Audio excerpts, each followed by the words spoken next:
Well, back again. And we're still talking about commanding the right and forbidding the wrong. Now, we only got through half of the material that Lloyd wants to introduce just on these obligations that all Muslims are to do as they work out their religion in a foreign place or in Dar al Islam in with other Muslims. And we have always been overwhelmed, you might say, those of us who work with Muslims, on how aggressive they are in their da'wah or their evangelism, depending on the word you want to use for that. And now I understand why. It's because it's right there in the manual. It's there in the Reliance of the Traveler. This is now part two, where I'm going to ask Lloyd to talk about the verbal abuse, the intimidation, and even the use of assault that is obliged to Muslims against those who are either as Muslims or non-Muslims who then use or find things that Muslims find injurious or find offensive. So over to you, Lloyd. Help us out with this second part of this commanding the right and forbidding the wrong. All right. So we've laid a foundation in the previous show. We've introduced the basic doctrines and some terminology and concepts that are required for you to know. So let's continue with part two. This is shorter than part one. And to pick up where we left off, you must have knowledge of the wrong act. And it says here, again, you should not eavesdrop at another's house. However, if two upright witnesses come and inform you that someone is drinking, or you hear music, you may enter his house and take him to task. Notice the, shall I say, euphemism, take someone to task. Like the mafia could take care of you, or they could take care of you. So, okay, you interpret that as you see fit. Now, notice it says here, the second degree consists of explaining that an act is wrong, okay? But you hope that once you explain, they will stop once they find out. So you will give them evidence, right? You will give them this wisdom. And of course, you should say that, people are not born scholars. We were unfamiliar with many things in sacred law until scholars mentioned them to us. And perhaps there are not many in your hometown. And then they'll say, have you consulted a scholar?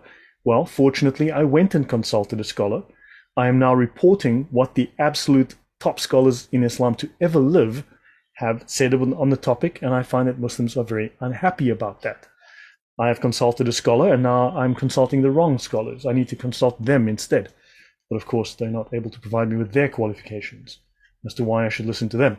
Now, prohibiting the act verbally. The third degree is to prohibit the act by admonition, advice, and making the other fear Allah by mentioning hadiths. Okay, fine and well.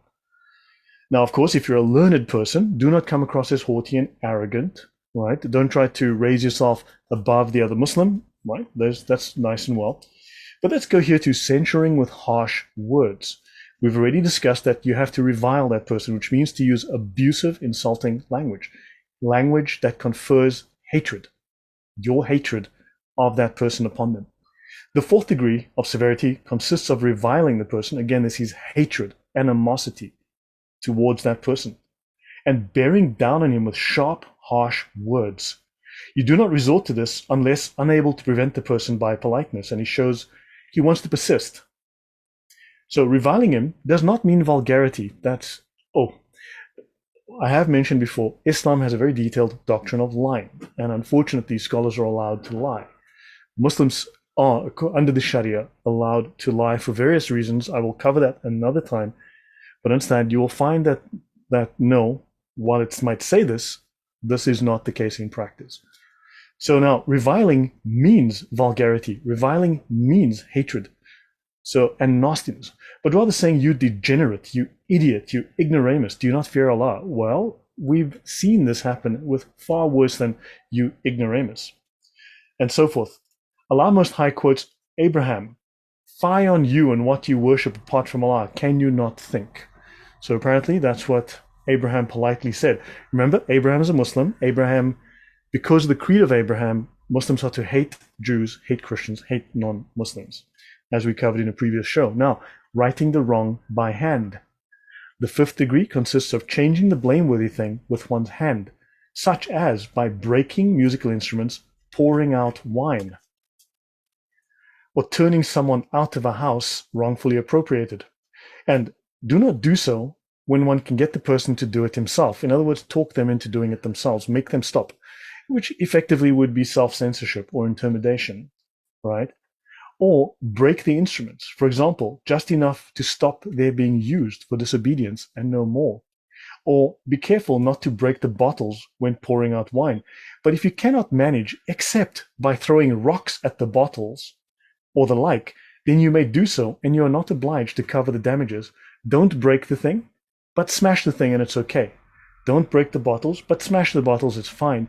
Don't hurt him, but if you have to, it's okay. You will find that every single law in the Sharia has its opposite, has a loophole, has an exception. So it'll say, do not kill women and children, except if you need to kill women and children, it's fine. Don't kill anybody, except if you have to murder them, it's quite okay. You will see this over and over. We will see numerous examples as we go. But understand, it gives with one and it takes away with the other. Your thoughts, Jay, before I finish? We're nearly done. This will be quick. No, this is fascinating. Now, let me just say one thing. These are not the authority that do this. This is any Muslim can do this. Yes. Yes. So we showed that earlier in the first part. I could go to your house, pour out all your wine and destroy your instruments, and then say, I've done my duty. I'm obliged to do so. And there's no recourse. I don't even have to pay for the damages. Correct. It's holy. What you've done is a holy act. You've brought glory to Allah. So holy breaking and entering, and holy, what would you call it when you smash someone's possessions? You know, I'm not a lawyer. Well, we would call them the degenerate, ignoramus. I would say they are the degenerate. They are the ignoramus. Obviously, in this case, these are the words you're to use against someone who has actually involved or imbibed in wine or played instruments. Isn't that sad? Right. Intimidation, Q5.7. The sixth degree is threatening and intimidation for Allah, holy actions for Allah. Threaten people and intimidate. Now, the mafia threatens and intimidates. But of course, the mafia are evil, but if you do it for Allah, it's good, which is otherwise known as hypocrisy. And you should say, stop this or I will. And when possible, this should precede actually hitting the person. Notice it doesn't say it must, it should. Understand there are these 7 levels. You can go from level 1 to level 7 without stopping in between. Understand these are recommended, these are not obligatory. You can go straight to a higher level without pausing in the middle. Be aware of that. It says should precede hitting them. So hit someone, punch them in the face for Allah because they are doing wrong. So yeah, that's the religion of peace. And the rule for this level is not to make a threat that you cannot carry out. That's thoughtful of them. Your thoughts, Jay? Well, I'm just looking at those examples. I'll seize your house or I'll take your wife hostage. They are permitted to do that. I mean, this to me, it's almost like this is someone who's taken the mickey out on the Muslims, but this is actually part of their text. Yeah, so don't do it if you can't do it. Don't say it if you cannot carry it out. Because this makes now sense where you have case after case in places like Pakistan, where they're going to Christian quarters and they're grabbing women, girls, young girls, and they're forcibly taking them to their house and they're marrying them quickly. And then, of course, once they're married, they are now legitimately the wives of the Muslims, and the Christians have no recourse. You can see they can say, because you ate pigs, because you offended me with the music that you sing in church, therefore I can take your wife, I can take your girl, I can take and have them for my son. This is happening all the time in Pakistan, and so far the Christians don't have any recourse. Now I can see where this is coming from. This is the law. This is Sharia law. This is why Muslims are too humiliated to make this public, to open these books and read it and say, here is the beauty of Islam. Here's the perfection of Allah's law. They are too ashamed of this. I know Ali Dawa said, and we're proud of that. And he's lying about that because he is too embarrassed to show this. Because he knows people will see this as the barbarity that it is. I'll finish up shortly. Assault. The 7th degree is to directly hit or kick the person or similar measures that do not involve weapons yet. This is permissible for private individuals, Jay. You were asking, can the regular Muslim do it? Well, this is permissible for private individuals. You can use physical assault without weapons for now, right? Provided it is necessary. Well, okay, fine, fine, fine. Okay, so yes, you can hit them. And then force of arms. Now, the eighth degree is when one is unable to censure the act by oneself and you require the armed assistance of a few friends. So you require the armed assistance of others. So maybe you, I don't know, take 50 of your best friends and go gang up on Hatun Tash at the park and you go, hey guys, I think we're safe now. You know, the 50 of us, we can definitely take her. She's alone. Right? You may not know this, but actually, they have waited for her to leave the park twice on trains. They've beaten her up, a group of them. I don't know if you're aware of the fact that they have also gone when she came to a mosque. They jumped on her, 5 men. They broke her foot. They broke her ribs. They then hung her from a tree, and she was actually about to die from being hung when she was able to get her hand into her pocket and push a rape alarm. And some Polish neighbors came and jumped on the man and released her before she died. She came that next Sunday down to the corner. This is in 2016. She was on my team. She came on crutches with bandages around her waist and with a neck brace around her neck because her neck had almost been broken. She was sweating profusely. She should have been in the hospital. I said, what are you doing here? She said, we're getting back up on the ladder today. She didn't mention one word of what happened to her. And she covered her whole neck up so no one could see the neck brace. She didn't want to talk about it. She just wanted to preach the gospel. So this is something that has happened to Hatun numerous times, not just what you saw yesterday or what you saw last year. She has been beaten up many times, and always a group of men. It's always more. One 5'2" woman, a group of 5 or more men have to beat her up. Isn't that interesting? This is where it's coming from. It's the assault of force of arms. Now, people will say, but those aren't real Muslims. Those are right. No, this is Orthodox Islam. This is the single most popular Sunni Islamic manual on the planet. This is the most commonly available, the most highly endorsed, the most popular Sunni Islamic law manual in the world. This is not an ISIS manual. This is your neighbor next door has this on his bookshelf. Understand? This is teaching assault, intimidation, and the use of weapons, breaking and entering. This is holiness in Islam. Wow. Right, let me finish.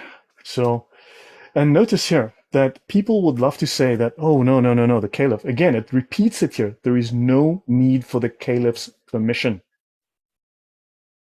This is not valid in just a caliphate. John Q. Muslim can take a bunch of friends and go and do this, and it is okay. Understand? This makes me... I'm shocked. I am shocked. But this is standard, normal, common or garden variety Islam.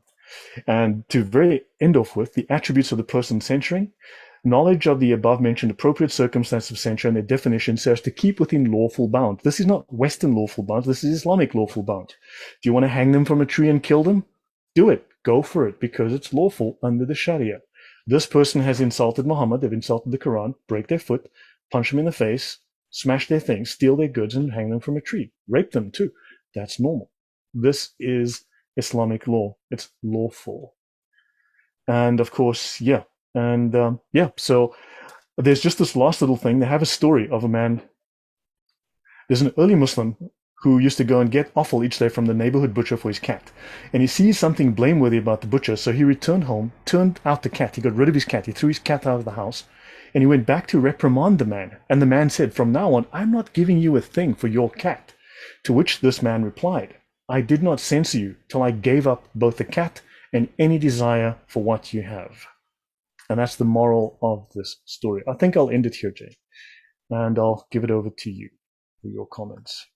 Well, Lloyd, there's not much I have to comment here. I think what we have been asking, many of us who have had to engage with Muslims, often in public, and in case for those of us who work at Speaker's Corner, the Muslims who are there have all read the Reliance of the Traveler. They know exactly what it says.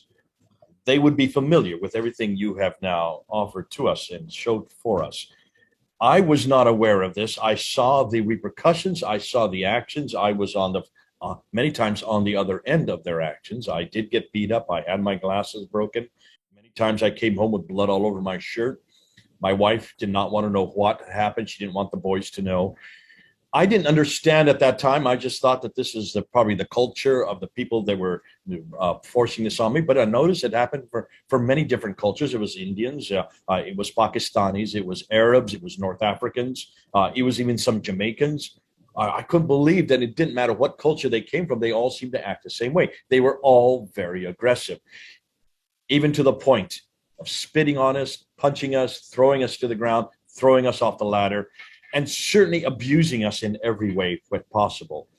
We never did that. We never answered in kind. We were always very respectful. We did raise our voices. We did what Christ did. And there was such a contrast between the way the Muslims acted and the way we acted. And this came up all the time. In fact, we won almost every debate, not only because of what we had to say, we had better content, but because of also the way we said it.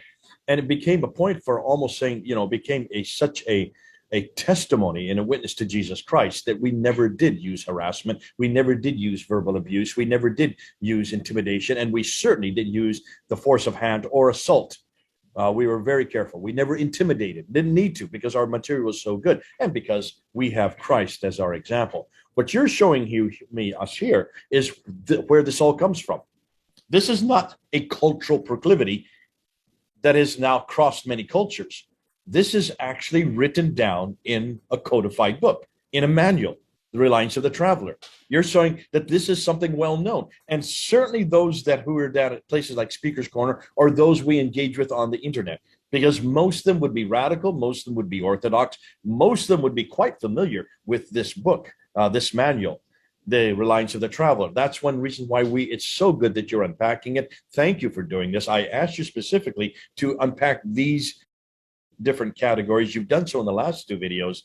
Now, Muslims and those who are listening, can you then understand why they have been attacking Hatun the way they have? Hatun's been getting it more than anybody else because she's an apostate. She's an apostate. So they have a much higher hatred for her than anybody else. The other thing is, many of us who have worked with Muslims and have engaged with them in mosques or on the streets, at book tables, and certainly on the internet and at Speaker's Corner, where we get the most volatile of Muslims, they are the ones that are most aware of these manuals. They are the ones that know that what they're doing is a religious act. Even tourists and others who've come by are aghast at the way they act. There were many people, when you look at the comments of what happened to Hatun yesterday at Speaker's Corner, many of the comments were, how can Muslims behave this way and think that that's attractive? How can they call that a good testimony or a good witness for the peace of Islam? They're not there to get a good testimony. They're not there to make a good witness. Their witness is to intimidate. Their witness and testimony is to assault. Their witness and testimony is to harass. So much so that they hope that you shut up. They hope that you just walk away. We don't shut up. We don't walk away. Hatun has never done that. She's been down at Speaker's Corner since 2013. So she has been there for almost 9 years. I was there for 25 years. We never gave in to this intimidation. We didn't understand where it came from. We just assumed it was bad Muslims. Now we find out these aren't bad Muslims. These are good. These are good Muslims. These are the best of Muslims. These are the ones that are actually following their manual. They are actually following exactly what they are to do. Do not be surprised, folks, when Muslims do harass you, do intimidate you, do verbally abuse you, do hate you, and yes, even raise their hand against you. If they come up and take your wine and pour it out, if they come up and they have your instruments and destroy it, this is something they're obliged to do. It's not Lloyd saying it. It's not me saying it. It's the Reliance of the Traveler saying it. That's why if Muslims are going to come back on us on this, if any of you want to try to engage with us on this, if you want to come up and show us that we are wrong, that we've interpreted wrong, then all you need to do is show us. Show us from the Hidayah text manual. Show us from the Reliance of the Traveler where we are wrong. Everything that Lloyd has shown you is straight out of the book, black and white. Don't argue with us, argue with it. But do not be surprised when Muslims start to act as they are told to act. They are obliged to do so. Lloyd, thanks so much. This has been great. Yeah, this has been terrific having you on board to unpack this for us. We'll be doing some more of this, so sit tight. There's an awful lot more yet that Lloyd's going to go through. Till that time, this is Lloyd and Jay, a few thousand miles apart, over and out. Goodbye.